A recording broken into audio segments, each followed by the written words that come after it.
প্রিয় দর্শক বন্ধুরা, এই মুহূর্তের জন্য আপার প্রাইমারি থেকে গুরুত্বপূর্ণ খবর আপডেট, যেখানে আজকে রয়েছে একটি বড়সড় মামলার কিন্তু শুনানির দিনক্ষণ। কন্টেম মামলা। আজকে ওয়েটিং বন্ধুদের ভাগ্য কি খুলবে? কোর্টের থাকছে বড় খবর। অবশ্যই এই ভিডিওর মধ্যে সবটা তুলে ধরবার জন্য চেষ্টা করছি। ভিডিওটিকে শেষ পর্যন্ত দেখবেন, কোনোভাবে কিন্তু স্কিপ করবেন না। চ্যানেলটিকে সাবস্ক্রাইব করে সঙ্গে থাকবেন। চলুন কথাবার্তা না বাড়িয়ে আমরা মূল টপিকে ফোকাস করি।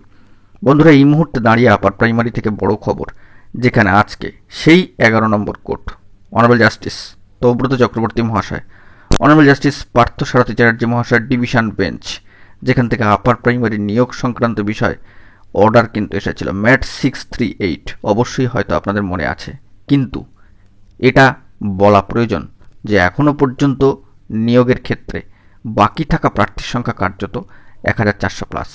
পরিসংখ্যান অনুযায়ী এবং মঞ্চের তরফ থেকে যে বার্তা দেওয়া হচ্ছে, সেই মর্মে 1484 জন প্রার্থীর একটা পরিসংখ্যান উঠে আসছে, যারা এখনো পর্যন্ত ওয়েটিং বন্ধুদের ভাগ্য কি আজকে খুলবে? আজকে কন্টেম মামলা রয়েছে সম্মানীয় সুশান্ত ঘোষ মহাশয়ের। অত্যন্ত গুরুত্বপূর্ণ এই মামলা। বন্ধুরা, আমরা জানি যে মহামান্য কলকাতা হাইকোর্টের ডিভিশন বেঞ্চ 11 নম্বর কোর্ট, যদি একটু প্রিভিয়াসলি পেছনের দিকে ফিরে যাই, লক্ষ্য করবেন 14,052 নিয়োগের পক্ষে নির্দেশ।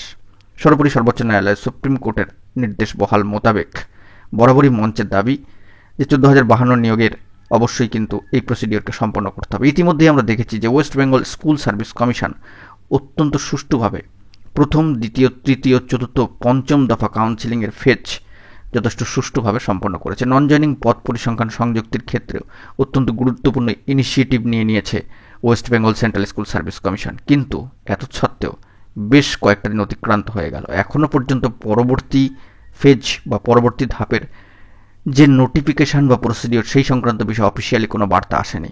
প্রার্থীরা কিন্তু অপেক্ষা করছেন, উদ্বেগ সংশয় দিন কাটাচ্ছেন। বাকি প্রার্থীরা কবে স্কুল যাবেন? 1484 জন প্রার্থীর অপেক্ষা। আজকে কন্টেম মামলায় তাদের কি ভাগ্য খুলবে? আমাদেরকে কিন্তু তাকিয়ে থাকতে হবে। গুরুত্বপূর্ণ এই মামলা থেকে কি নির্ধারিত হয়, কি বার্তা আসে সেই দিকে। যদি শুনানি হয় সবটা তুলে ধরব। তবে আজকের কন্টেম মামলা অত্যন্ত গুরুত্বপূর্ণ। অবশ্যই কন্টেম অর রিভিউ অ্যাপ্লিকেশন স্টেজে এই মামলা যে স্ট্যাটাস রয়েছে, সেই অর্থে দাঁড়িয়ে মামলা কিন্তু উপরের দিকেই রয়েছে সিরিয়াল নাম্বার অনুযায়ী। তো অত্যন্ত গুরুত্বপূর্ণ 11 নম্বর কোর্ট। দেখা যাক আজকে বাকি থাকা ওয়েটিং বন্ধুদের জন্য কি বার্তা আসে যদি মামলা শুনানি হয়। তো এখন এটুকুই। ভালো থাকবেন। চ্যানেলটিকে অতি অবশ্যই সাবস্ক্রাইব করে রাখবেন জরুরি আপডেটগুলি পাওয়ার জন্য। ধন্যবাদ।